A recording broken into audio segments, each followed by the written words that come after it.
mất tiêu rồi.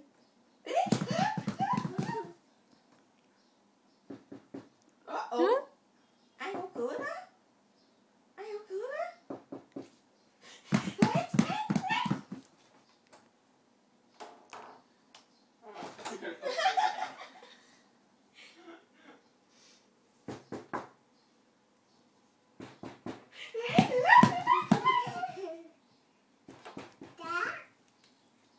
Mở cửa ra đi. Mở cửa cho cậu Hải vô đi. Đi con, mở cửa cho cậu Hải vô đi. Nhớ.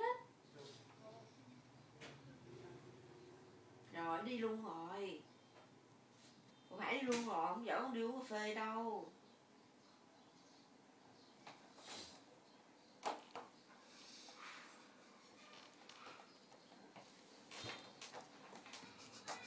Không tiêu rồi. À. Đâu rồi?